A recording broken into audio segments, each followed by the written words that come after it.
There has not been a more significant series of philosophers than that of Socrates, Plato, and Aristotle. It is arguable that Socrates was the first philosopher, at least in the widest sense of the term. He was the teacher of Plato, and in turn Plato was the teacher of Aristotle, whose legacy as the father of the sciences still reigns. Socrates may be the most peculiar character of all the philosophers, an already very peculiar bunch. In a time before there were formal institutions of learning, Socrates spent his time in the marketplace of Athens, conversing with whoever was willing to talk to him. He was known for being barefoot and disheveled, unconcerned with his appearance and unconcerned with most anything anyone else was concerned with. He was notoriously poor and depended on wealthy friends for his livelihood, even though he had a wife and 3 children. Socrates claimed that he was not a teacher and had no pupils. For how can one teach if one is ignorant of the truth, as he claimed he was?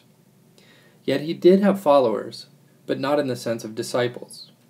Young people were attracted to Socrates and his enigmatic form of inquiry, and so spent time with him, inquiring into the nature of things and themselves. This quest for self-knowledge is often described as Socrates turned towards ethical matters of philosophy. Among the young men who spent their days with Socrates, none stood out more than Plato. While Socrates never expressed himself through writing, it's fortunate for us that Plato did, and that he did so by writing dramatic dialogues, the hero of which is almost invariably Socrates. But Plato did not simply record conversations with Socrates the man, but created a literary figure in many ways more than human.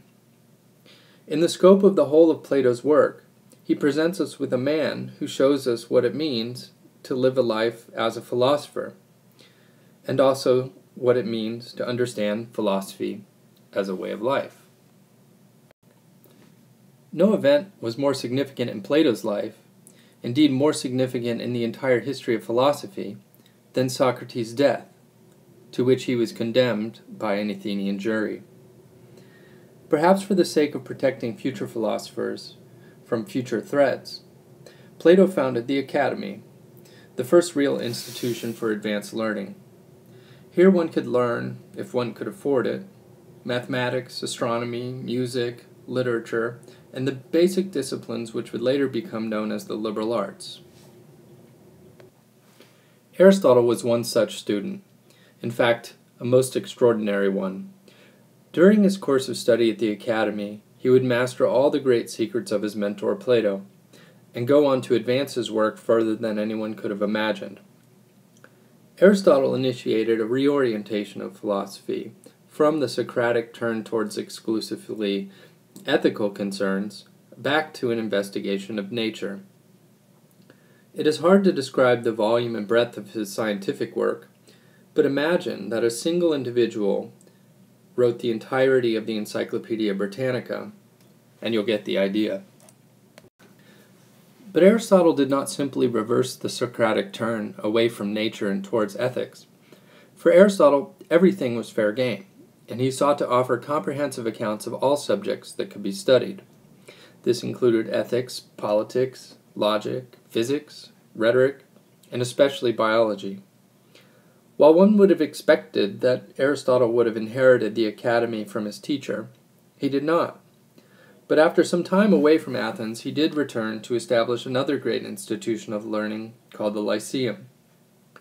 Sadly enough, like his philosophical grandfather, Athens persecuted him in the last years of his life. But unlike Socrates, he fled the city in exile in order not to let Athens sin twice against philosophy, as he preferred to put it.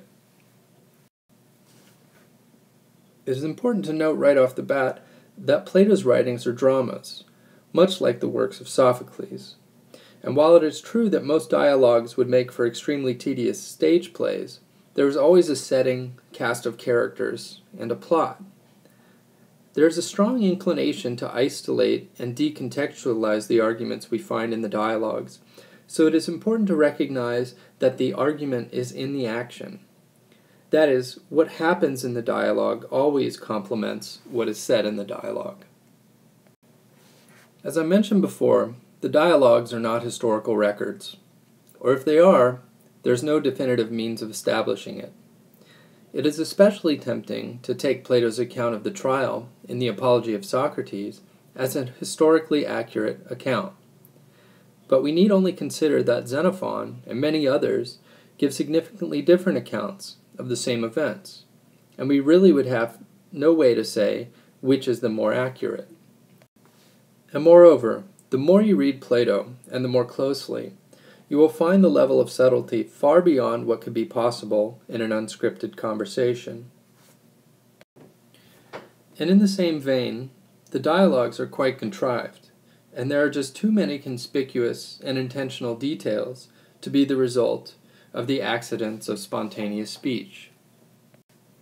One of the biggest hurdles to understanding any philosophical text is the terminology. So I'd like to say a little bit about Plato's vocabulary, to show some aspects of his Greek that get lost in translation. The central theme of the Meno is the question of virtue, what it is, and how we might acquire it.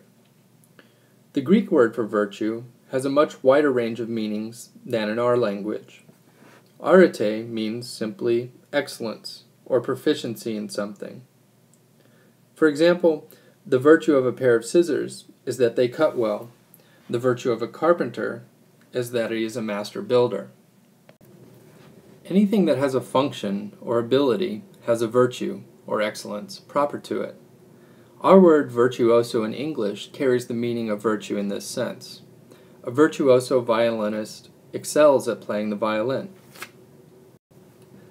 One of the most famous terms in the Platonic vocabulary is eidos, or form.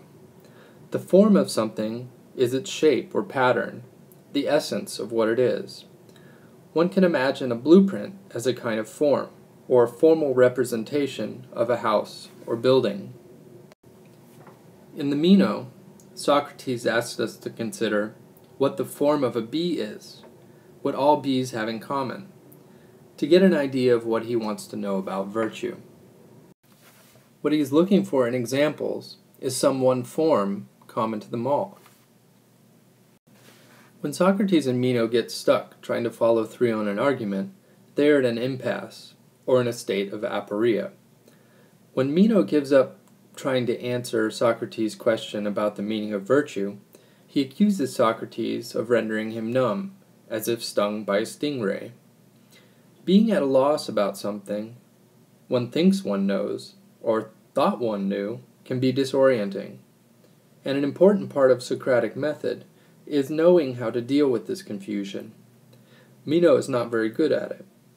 So once he is backed into a corner, he lashes out at Socrates with insults, bringing the investigation to a halt. As we recall from an earlier lecture, the Greek word sophia means wisdom, and a philosopher is a friend of wisdom. A sophist, then, must be someone who possesses wisdom, or at least claims to.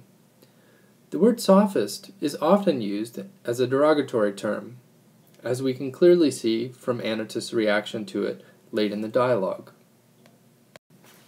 Sophists were teachers for hire, who often traveled from city to pass on their so-called wisdom to well-to-do youth, for a fee, of course. Often the sophist, in our example here as Meno's teacher Gorgias, would really only teach how to give persuasive speeches, regardless of their truth or falsity. The most obvious example for us might be a lawyer who can argue both sides of any case, regardless of innocence or guilt. So thanks again for listening, and feel free to post comments and questions in the discussion forum.